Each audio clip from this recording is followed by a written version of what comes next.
بسم اللہ الرحمن الرحیم۔ السلام علیکم۔ آج میں جس کتاب کا ریویو دوں گی اس سے پہلے میں سٹارٹ میں آپ کو اس کا اقتباس سناؤں گی۔ We will start with that little part of the book. اس کے بعد ہم بات کریں گے کہ یہ بک ہے کیا اور کیسی ہے۔ بالکل لاسٹ پیجز پہ اس کتاب میں ایک پیراگراف ہے، ایک وقت کشتیاں جلانے کا ہوتا ہے اور ایک وقت کشتی بنانے کا۔ وہ وقت بہت پیچھے رہ گیا جب ہم سے اگلوں نے ساحل پر اتر کر سمندر کی طرف پشت کر لی تھی اور اپنی ساری کشتیاں جلا ڈالی تھیں۔ اب بپھرتا سمندر ہمارے پیچھے نہیں، ہمارے سامنے ہے اور ہم نے کوئی کشتی نہیں بنائی ہے۔ یہ میں نے آپ کو اقتباس اس لیے سنایا ہے کیونکہ مجھے یہ لگتا ہے کہ یہ اقتباس اس کتاب کا تھیم ہے۔ اگر آپ سے کوئی پوچھے کہ اس کتاب کا تھیم کیا ہے تو اس کتاب کا تھیم یہ اقتباس ہے کہ ہم نے کشتیاں نہیں بنائی ہیں۔ اور یہ تھیم اس قدر it's true to it's nature, it's true to time today, اتنا یہ لازوال تھیم ہے کہ جب میں نے یہ کتاب ختم کرنے کے بعد اس کا دیکھا تو جہاں تک مجھے یاد پڑتا ہے یہ اراؤنڈ 1995 میں لکھی گئی ہے۔ انتظار حسین نے یہ کتاب 1995 کے اراؤنڈ لکھی ہے اور آج سے کم 15-20 سال پہلے، لیکن اس کتاب کو پڑھتے ہوئے یہ لگتا ہے کہ یہ آج کی کہانی ہے، بالکل آج کے سرکمسٹانسز میں۔ اگر آپ دیکھیں تو جس طرح سے ہم لوگ کرونا میں پھنسے ہوئے ہیں، کرونا سے لڑ رہے ہیں اور ہمیں آگے کچھ نظر ہی نہیں آتا، ہمیں یہ سمجھ نہیں آتی کہ یہاں سے آگے جائیں گے تو کیا ہوگا۔ تو ایسی سچویشن میں، ایسے حالات میں ہمیں لگتا ہے کہ آگے سمندر ہے۔ آگے جب آپ کو کچھ نہیں نظر آ رہا ہوتا، آگے آپ کے سمندر ہوتا ہے اور آپ کے پاس کشتیاں ہی نہیں ہوتی، کیونکہ آپ نے کشتیاں بنائی نہیں۔ جب کشتیاں بنانے کا وقت تھا تو ہم نے کشتیاں نہیں بنائی۔ لیکن یہ ہمارا آج کا مسئلہ ہے۔ 1995 میں انتظار حسین نے یہ کتاب لکھی تھی اور اس کو پڑھ کے مجھے بالکل ویسا ہی فیل ہوا جیسا مجھے مستنصر حسین تارڑ کا بہاؤ پڑھ کے محسوس ہوا تھا۔ Universal theme. لکھنے والے نے شاید آج کی داستان نہیں لکھی تھی، انہوں نے بہت پرانی داستان لکھی تھی، لیکن گھوم پھر کے ہر 10-20 سال کے بعد، 1 صدی کے بعد، 2 صدیوں کے بعد وہی وقت ہمارے سامنے آ کے کھڑا ہو جاتا ہے۔ تاریخ جو ہے وہ اس تاریخ کا ایک ہی طریقہ ہے، وہ ایک ہی طریقے سے چلتی ہے، ایک ہی طریقے سے گھومتی ہے۔ اس کا پہیہ جو ہوتا ہے وہ اس کا ایک ہی انداز ہے، لیکن پھر بھی پتہ نہیں کیوں بنی نوع انسان جو ہے، ہم انسان اس طریقے کو سمجھنے سے قاصر رہتے ہیں۔ اور پھر جب ہمارے سامنے زندگی اس طرح سے چیلنج بن کے آ جاتی ہے کہ ہمیں اب سمجھ نہیں آتا کہ آگے کیا ہے، تو ہمیں سمجھ آتی ہے کہ آگے تو سمندر ہے اور ہم نے کشتیاں نہیں بنائی ہیں۔ ہم نے کشتیاں نہیں بنائی ہیں اور جو کشتیاں جلانے کا وقت ہوتا ہے وہ ان لوگوں پہ آتا ہے جنہوں نے کشتیاں بنانے کے ٹائم پہ کشتیاں بنائی ہوتی ہیں، جو ہم نے نہیں بنائی۔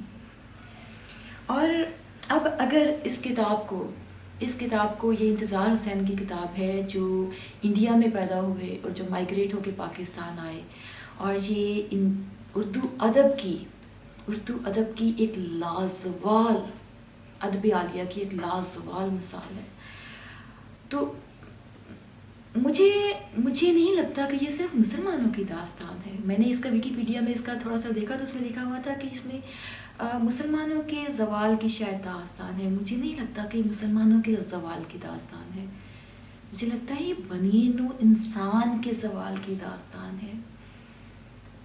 ہم نے جب بھی انسانوں کو ان کے رنگ کی بنیاد پر، ان کی کلاس کی بنیاد پر، ان کی زبان، ان کے خاندان، ان کی قوم، مذہب، کسی بھی بنیاد پہ ہم نے جب بھی انسانوں کو تقسیم کرنا شروع کیا ہے، ہم نے جب بھی ان کو تفریق کرنا شروع کیا ہے، انجام کار میں ہمارے ہاتھ میں کچھ نہیں آیا سوائے صفر کے۔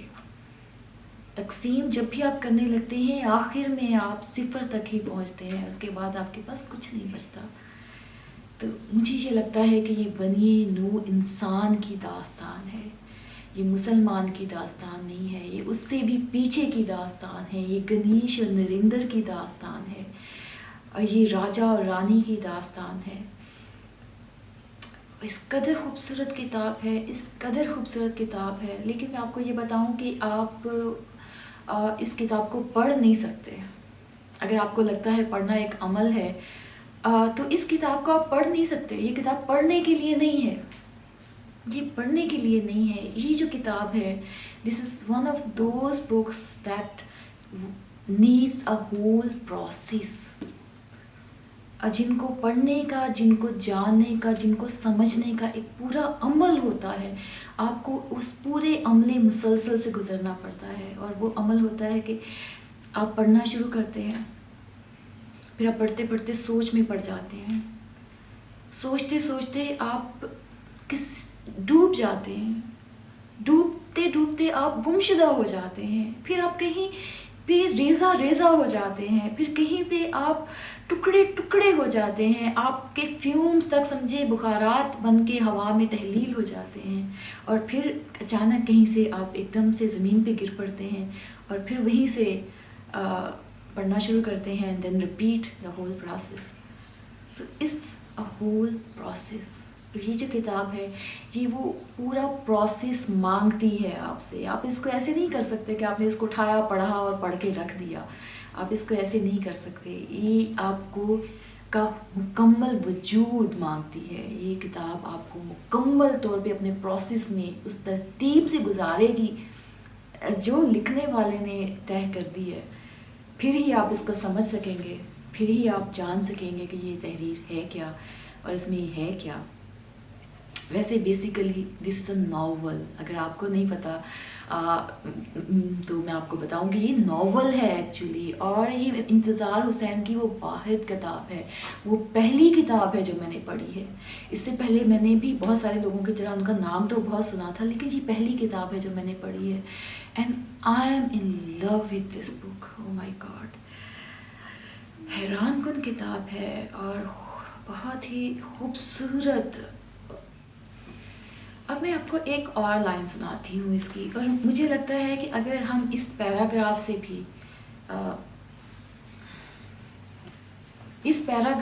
بھی مختصر اس کا تھیم جاننا چاہیں کہ اس کتاب کا تھیم کیا ہے، تو اسی کتاب میں ایک سنگل لائن میں میں آپ کو اس کا تھیم بتا سکتی ہوں، اور وہ یہ ہے کہ ہم کسی سے نہیں ڈرتے، بس اپنی تاریخ سے ڈرتے ہیں۔ میں نے جیسے آپ کو بتایا کہ تاریخ جو ایک ہی ڈائریکشن میں، ایک ہی انداز میں ہمیشہ چلتی ہے، لیکن انسان اس طریقے کو، اس کے تاریخ کے رواج کو، اس انداز کو کبھی سمجھ ہی نہیں سکا۔ انسان وقت پر کبھی اس کو جج ہی نہیں کر سکا کہ اس کو کرنا کیا تھا۔ تو نتیجہ کیا ہوا؟ نتیجہ یہ ہوا کہ انسان ہمیشہ اسی گھاٹے کو اپنے گلے ڈالتا رہا، جو ہمیشہ سے انسان اپنے گلے میں ڈالتا رہا ہے۔ انسان نے کبھی بھی گزرے ہوئے انسان سے سبق نہیں سیکھا، کبھی بھی اس کے تجربات سے عقل نہیں حاصل کی۔ اور اگر ہم مسلمانوں کی بات کریں، صرف اگر ہم مسلمانوں کی بات کریں، یا ہم مسلمانوں سے تھوڑا سا آگے بڑھ کر بڑے صغیر کے لوگوں کی بات کریں، تو 12ویں صدی کے بعد ہم کہیں نہیں گئے، ہم نے کچھ نہیں کیا، ہم نے اس کے آگے کبھی کشتی نہیں بنائی۔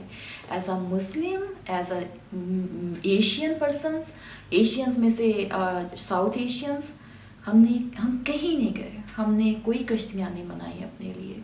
تو کیا ہوا کہ آج جب ہمارے سامنے کرونا ہے اور ہمارے سامنے وقت نہیں ہے، ہمارے سامنے مستقبل نہیں ہے، ہمیں سمجھ نہیں آتی یہاں سے ہم کہاں جائیں گے، تو ہمارے پاس کچھ بھی نہیں ہے۔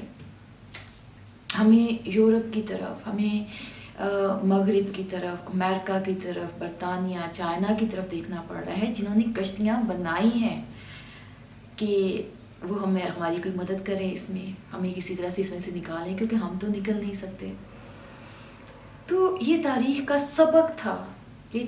سبق تھا، جو گنیش اور نریندر سے شروع ہوا، جو وہاں سے شروع ہوا جب انسان جنموں میں انسان کئی کئی جنموں پہ بلیو رکھتا تھا، اور آج بھی رکھتے ہیں، مختلف مذاہب کے لوگ جنموں پہ بلیو رکھتے ہیں.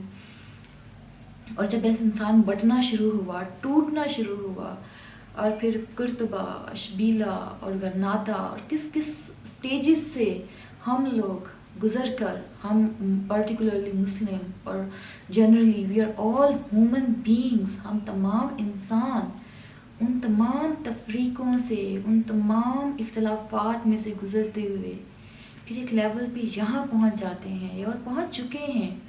اور انتظار حسین کے حساب سے آج سے 50 سال پہلے پہنچ چکے تھے، آج سے 20 25 30 سال پہلے پہنچ چکے تھے. لیکن ہم آج بھی دیکھتے ہیں کہ ہم وہاں پہ پہنچ چکے ہیں جہاں پہ ہمارے سامنے سمندر ہے اور ہم نے کشتیاں نہیں بنائیں. اور پھر تاریخ کا جو پہیہ ہے، تاریخ جس سے ہمیں ڈر لگتا ہے انتظار حسین کے مطابق، وہ تو یہی کہتی ہے کہ جو نہیں بنائے گا وہ نہیں جلائے گا، اور جو کشتیاں نہیں جلائے گا پھر اس کے پاس ڈوبنے کے سوا اور کچھ نہیں ہے. جب ہم تاریخ سے سبق نہیں سیکھتے تو جو ہمارے بنیڑوں پہ جب کالے پرندے، ہم کالے، یہ اسی کتاب میں داستان لکھی ہے انتظار حسین نے کہ جب بغداد لٹ رہا تھا 12ویں 13ویں صدی عیسوی میں، تو ان کی بنیڑوں پہ کالے پرندے ایک کالا پرندہ آ کے بیٹھا اور اس نے آواز لگائی 3 دفعہ اور اس نے کہا اے اہل بغداد. لیکن بغداد کے لوگ اس کو نہیں سن سکے، اس کو نہیں سمجھ سکے. تو ہم بھی ایک بنی نوع انسان کی طرح، ایک انسان کی طرح، ایک قوم کی طرح، ایک اسپیشی کی طرح، ہم نے کبھی اپنے بنیڑے پہ بیٹھے ہوئے اس سیاہ پرندے کی آواز میں جو اس نے دہائی دی، ہم نے کبھی نہیں سنی. اور ہم نے کبھی نہیں سنی تو پھر انجام کیا ہوتا ہے کہ پھر ہمارے آنگنوں میں کالی بلیاں روتی ہیں، اور پھر ہمیں سمندر کا سامنا کرنا پڑتا ہے. اس کتاب میں اتنی پیاری باتیں ہیں، اتنے خوبصورت سبق ہیں سمجھنے کے لیے، سوچنے کے لیے کہ میں سناتی رہوں گی. تو میں نے کھولا ہے تو میرے سامنے ایک لائن آ گئی ہے، خواب جب تک خواب رہے اس میں بہت سحر ہوتا ہے. Who knows better than this کہ یہ بات کتنی سچ ہے کہ خواب جب تک خواب رہے وہ سحر انگیز ہوتا ہے، اور جب وہ حقیقت بن جاتا ہے تو پھر ہمیں اس خواب کا بھاؤ پتہ چلتا ہے، پھر ہمیں سمجھ آتی ہے کہ ہم نے کتنا گھاٹے کا اور خسارے کا سودا کیا ہے. اسی میں ایک اور لائن تھی جو میں آپ کو سنانا چاہ رہی تھی، اور وہ ہے کہ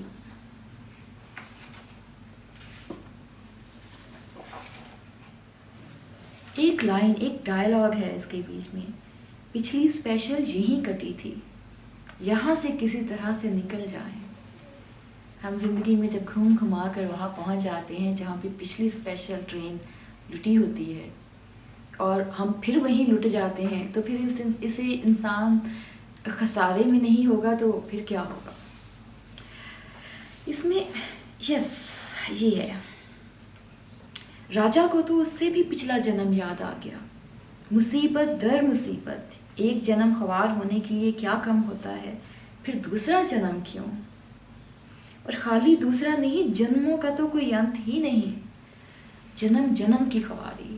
تو یہ جو جنم جنم کی خواری ہے یہ انتظار حسین نے اس کتاب میں اتار دی ہے، تاکہ ہم اس کو ہر زمانے میں، ہر وقت میں اور ہر صدی میں پڑھتے رہیں اور اس خواری کو جانتے رہیں جس سے ہم نے کبھی سبق نہیں سیکھا. Thank you very much.